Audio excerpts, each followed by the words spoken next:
जय हिंद, जय भारत, वंदे मातरम। मैं रविंद्र फौजी। आज एक जवान की एक कहानी मेरे पास आई और उसने बताया कि सर मैं सेंटर में मेरी यूनिट से किसी का अटेंडर आया था 10 नंबर बंदे का, और वहां से हमें एक एक महीने की छुट्टी दी गई तो हम छुट्टी गए और मैंने वापस सेंटर में ही रिपोर्ट कर दी। हालांकि यूनिट में मैंने CHM BHM सबको लगाकर ऊपर CO तक को मैसेज किए थे कि भाई मेरे को यूनिट में आना है या वहीं सेंटर में उस बंदे के साथ रिपोर्ट करनी है। किसी ने उठाया नहीं तो मैं सेंटर में रिपोर्ट कर दी और सेंटर में रिपोर्ट करने के बाद में दूसरे दिन वो मैसेज कर रहे हैं कि भाई तू यूनिट में क्यों नहीं पहुंचा, तेरी छुट्टी खत्म थी। तो बोला सर मैं तो कल से मैसेज कर रहा हूं कि मेरे को सेंटर में रिपोर्ट करनी है ये यूनिट में, तो मैं सेंटर में पहुंच गया। अगर आप कहते हो तो मैं अपना भाई तुरंत ही यहां से लेकर कागज वहां पहुंच जाऊं। अब वहां से मैसेज दिया जाता है कि नहीं भाई तू तो लेट हो गया है और हम तेरे को OSL दिखाएंगे और तेरी CO साहब ने कह दिया है चार्जशीट होगी और इसको कम से कम 3 दिन की पे फाइन दो। बंदा बोल रहा है कि सर मैं तो यहां प्रेजेंट हूं। बोले नहीं प्रेजेंट से कोई मतलब नहीं है। तो आज अब इस बंदे को 3 दिन की पे फाइन होती है, तो इसमें बंदे की क्या गलती है? पहली बात, कुछ लगातार हमारे जो चमचे कहूं या वो रिटायर्ड अफसर हैं या प्रेजेंट अफसर हैं जो नाम बदलकर लगातार कमेंट्स करते हैं। वो कहते हैं कि रविंद्र फौजी के वीडियो से क्या होगा, ये तो पैसे कमा रहा है, यूट्यूब से भी लोगों से भी ले रहा है। तो सबसे पहले मैं आज इस भाई का भी इसमें जवाब दे देता हूं कि पहली बात तो यह है कि जब इसे ऐसे जवान को ये 3 दिन की पे फाइन होती है, अब ये 3 दिन की पे फाइन में अगर ये इसके लिए मेरे को बोला सर मैं कोर्ट में जाऊं, तो हिंदुस्तान का कोर्ट ऐसा है कि अगर ये वकील के पास जाए तो मिनिमम से मिनिमम 30, 40, 50 हजार रुपये वकील इससे ले लेगा, तब जाकर इसकी 3 दिन की पेमेंट, यानी आप मानो कि इसका 5 या 10 हजार रुपये जो कटेगा वो वापिस आएगा। उसके लिए इसको 50 हजार देने पड़ेंगे। तो ये तो मतलब एक तो पहले ही माइनस में और दूसरा और माइनस में हो जाएगा। ऐसी स्थिति में जवान क्या करें? तब हम हमें बोलते हैं कि भाई जब सर से पानी ऊपर आ गया और इंसाफ तुम्हें मिल रहा नहीं, तो पहला स्टेप तो होता है कि भाई आप अपनी फौज में रहकर ही स्टेचरी कंप्लेंट डाल सकते हो, जिसके फॉर्म प्रत्येक बटालियन रेजिमेंट के हेड क्लर्क के पास होता है और वो चाहे तो उसकी ड्यूटी की लिख के दे जवान की शिकायत के ऊपर। CO को भी दे सकता है नॉन स्टेचरी कि इस पर दोबारा विचार करें, या फिर उससे ऊपर अधिकारी को कि भाई इस पर दोबारा विचार करें। ये बंदा ऑलरेडी प्रेजेंट था, फौज में था, फिर भी दे दी, तो इस बात पर विचार हो सकता है। लेकिन वहां तो अंदर जो हेड साहब बैठा है वो बोलेगा यार CO का ऑर्डर नहीं है, मैं दे नहीं सकता, क्योंकि वो हेड साहब की ड्यूटी नहीं कर रहा, वो CO साहब की गुलामी कर रहा है। बल्कि अगर सही हेड साहब है, बोलते हैं ना हेड क्लर्क CO का एक लीगल एडवाइजर होता है जो उसको सलाह देता है कि क्या करना है और क्या नहीं। लेकिन वो अपनी पावर को भूलकर सिर्फ चमचागिरी, क्योंकि उसको भी ऑनरी वगैरह चाहिए, तो वो कहता है यार CO साहब कह रहा है मैं नहीं कर सकता। अब बंदे को स्टेचरी फॉर्म मिलेगा नहीं, अगर स्टेचरी फॉर्म के लिए भी वहां जाए वकील के पास तब भी वो 10-12 हजार रुपए ऐंठ लेगा। तो ऐसे में हार थक कर वो न्याय की आस छोड़ देता है। ऐसे ही चीजों के लिए हम बोलते हैं, हम वीडियो बनाकर इन चीजों को डालते हैं। मुझे पता है कि उसको न्याय मिले ना मिले, लेकिन जिस हरामखोर ने, जिस CO ने नाजायज उसको सजा दी है अपनी खुंदक में, क्योंकि CO का प्लानिंग ये है किसी जवान को फंसाना है तो ऐसी स्थिति में डाल दो। अब ये जवान ऐसी स्थिति में था कि सेंटर में रिपोर्ट कर दी, तो बोला यूनिट क्यों नहीं आया, पे फाइन होगी भाई। अगर यूनिट में चला जाता तो स्थिति आती कि भाई तू सेंटर में क्यों नहीं गया, अटेंडर को छोड़ कर आ गया, तो सजा होती, यानी इधर पढ़ो तो कुआ और इधर पढ़ो तो खाई। तो ऐसे हरामखोर CO के लिए, क्योंकि उसका पैसा नहीं आएगा, लेकिन पब्लिकली जब हम उसमें डालते हैं पहली बार बिना नाम लिए, अगर उसको शर्म आए, देख वो भी लोग रहे हैं, दुनिया गालियां लिखती है, वायरल होती है, कहीं ना कहीं अच्छे अधिकारी के पास, मेरे पास जो भी हमारे ब्रिगेड कमांडर, JOC, चाहे सेंटर कमांडर बैठे हों या ऊपर तक आर्मी हेडक्वार्टर तक के नंबर है, हर जगह मैं वीडियो को भेजता हूं और वहां मैं बता भी देता हूं ये किस यूनिट का मामला है। पहले जब विपिन रावत जी थे तो उनके पीए का नंबर मेरे पास दिया हुआ था कि कोई भी शिकायत होती है आप यहाँ भेजो, जब आपका कार्रवाई नहीं होगा तो आप कुछ भी करो। जब वहां कार्रवाई हो जाती थी तो मैं बहुत से मामले सोशल मीडिया में डालता ही नहीं था। लेकिन जब सुनवाई नहीं होती, क्योंकि अब सारे सोचते हैं कि भाई अब रविंद्र फौजी के धीरे धीरे इन्होंने दबाने की कोशिश की लोगों के द्वारा, जवानों को समझाया है भाई रविंद्र फौजी से मत जुड़ो, वो तो भड़का रहा है फलाना ढिगड़ा, क्योंकि कहीं ना कहीं इनके सहायक जाने में दिक्कत हो रही थी, इनके जो ट्रे घुमा रहे उनमें मेरी लड़ाई तो वही रहती थी।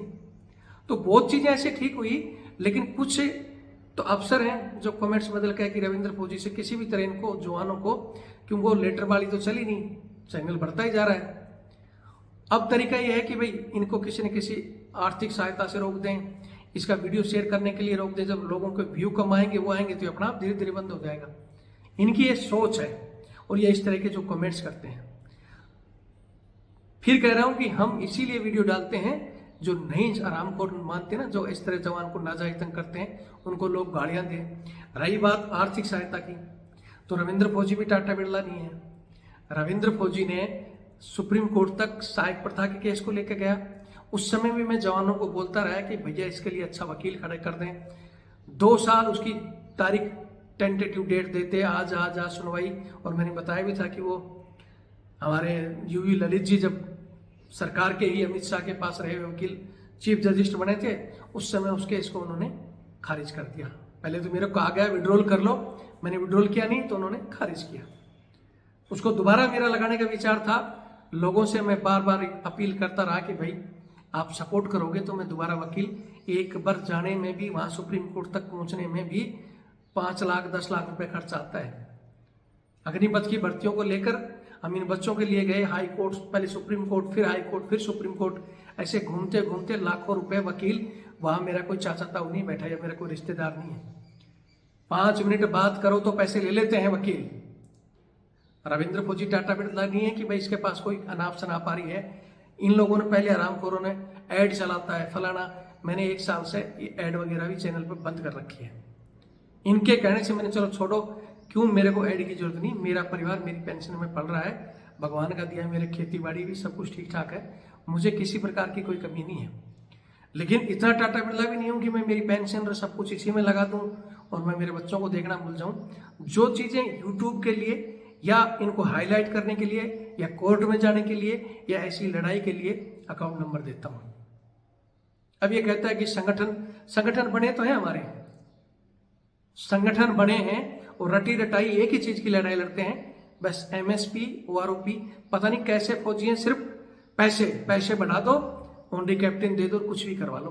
तो वो रविंद्र फौजी करता नहीं कभी भी, वो तो आपस में लड़ते रहते हैं, मेरे को उनसे कोई मतलब नहीं। और ना मैं कहता ठीक है, वो भी अपना काम कर रहे हैं, पैसे की भी जरूरत है उसके लिए लड़ रहे हैं, उनको मैं धन्यवाद देता हूं, मैं बुराई नहीं करता।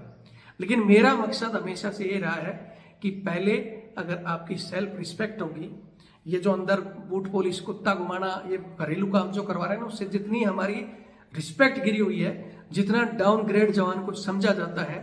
आप किसी ऑफिस में चले जाओ, हंसते हैं लोग। वकीलों को जब हम बोलते थे ना, बड़े बड़े वहां सुप्रीम कोर्ट हाई कोर्ट के रिटायर्ड जज, प्रेजेंट जजों से जब हम करते थे, यार आप लोग जवान हो तो ऐसे क्यों? आप बाहर के जवान की रिस्पेक्ट देखो। आज किसी भी कंट्री में अंग्रेज कितने देशों को गुलाम बनाया था अंग्रेजों ने, लेकिन सब यहाँ वो प्रथाएं बंद होगी। आज ये अग्निपथ तो लेके आ गए, अग्निपथ आई, सेना को बर्बाद करने वाली स्कीम, नौजवानों की भर्तियां भी कैंसिल हुई, लेकिन विदेश की तर्ज पर ही करना है तो वहां चेयरपर्सन की कम और ग्राउंड में काम करने वाली की ज्यादा है। क्यों नहीं करते ये? हमारे तो साला ग्राउंड में काम करने वाले की एमएसपी 5200 है, एमएनएस की 10,400 और अफसर की 15,200। मतलब हर चीज वेलफेयर ज्यादा चाहिए और जो वास्तव में ग्राउंड में है उसको कम चाहिए। लेकिन ये हमारे जवान खुद नहीं समझते। इन कमेंट्सों को देखकर हम तो अब क्या करेंगे, वीडियो भी नहीं शेयर कर पा रहे हो, आर्थिक सहायता भी नहीं करोगे, बस वैसे जय हिंद लिख दो, रविंदर सर लड़ो, रविंदर सर लड़ो। अब रविंदर सर कितना, कोई मेरी जितनी हिम्मत थी, मैं पहले भी कहा था मैंने कि मुझे किसी चीज की परवाह नहीं है, मेरी बहुत पेंशन बंद करने की धमकी, जेल की धमकी, लेकिन कफन बांध के उतरा कि लड़ूंगा जब तक मेरी सांस है, मुझे किसी चीज की परवाह नहीं है।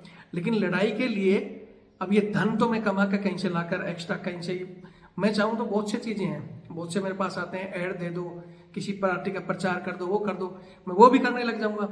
और तो मैं ऐसे बल्ले बल्ले की खबरें दिखाने लग जाऊंगा, वहां से पैसे कमा लूंगा। लेकिन मैं ऐसे कोई तरीका यूज नहीं करता। मैं लीगली सपोर्ट मांगता हूं आप लोगों से कि भाई आप लोग अगर हमारा सपोर्ट करो तो हम इस लड़ाई को मजबूती से और तीव्रता से लड़ सकते हैं, ये मामले हल हो सकते हैं। इसलिए सपोर्ट मांगता हूं। आज भी नंबर दे रहा हूं, मेरा नंबर है ये 8290354513। ये मेरा फोन पे और पेटीएम से जुड़ा हुआ है। आपको लगता है कि हाँ भाई रविंद्र खोजी की सहायता करना है तो करो, नहीं कर सकते तो वीडियो देखो, वीडियो को शेयर करो, कोई दूसरा भाई करेगा। कुछ नहीं कर सकते चैनल से, मैंने कहा कि चैनल से जोड़ो, किसी तरह तो ताकत बढ़ाओ ताकि हमारी ये लड़ाई एक दिन हम जीत सकें। बहुत से कुछ नहीं होता। अरे होगा ना, रविंद्र खोजी अकेला जब इतने लोगों को जोड़ सकता है, अकेला मैं तो, मेरा काम है, मैं तो वीडियो भी डाल देता हूँ जहां जहां मेरे पास, लेकिन तुम कुछ भी नहीं करने के लिए तैयार, ना वीडियो शेयर करने के लिए, ना ही डोनेशन के लिए। जिस संगठन मैंने बताया संगठन वो बैठे हैं, आपस में लड़ रहे हैं, मार पर्चियां कट रही हैं, चंदे के नाम पे लड़ रहे हैं, कुछ लड़ रहे हैं। आज हम भी बना देंगे तो फिर वो जिस चीज के लिए मैं लड़ना चाहूंगा, मैं हर एक किसी भी जवान की इंडिविजुअल की मदद हो चाहे कुछ भी हो, उसके लिए मैं अपने मेरे हिसाब से करता हूँ। आज ही मेरे साथ अगर वो पांचों को बैठा लूंगा ना, वो एक एक तरफ टांग खींचेंगे, नहीं आप इसमें मत जाओ, आप उसमें मत जाओ, वो चला वहीं बैठकर वहीं अपने आप ही लड़ मर कर खत्म कर देंगे। मेरे पास है संगठन, मेरे पास भी है, मेरे पास भी लोग जुड़े हुए हैं, लेकिन वो जो अंदर बैठे हैं बेल्ट फोर्स का, उनका हम नाम उजागर कर नहीं सकते।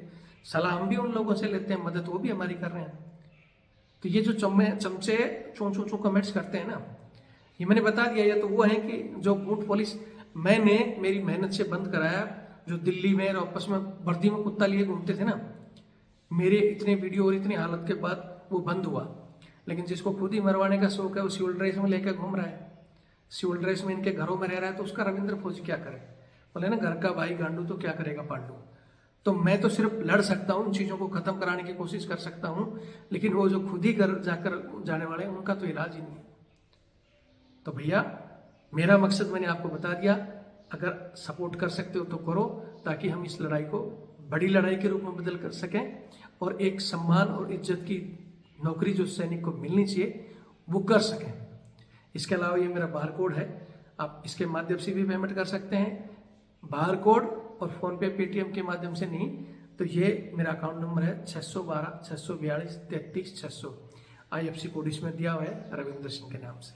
आपको लगता है तो सपोर्ट करो, नहीं लगता है तो सोए रहो। जिस दिन खुद पर बीतेगी, कितने ही जवान ऐसी अफसरों की इस तंगाई से दुनिया छोड़ गए हैं, कितने ही लोग अच्छी नौकरी होते हुए इंतजार करते हैं यार 15 साल हो और हम निकले यहां से।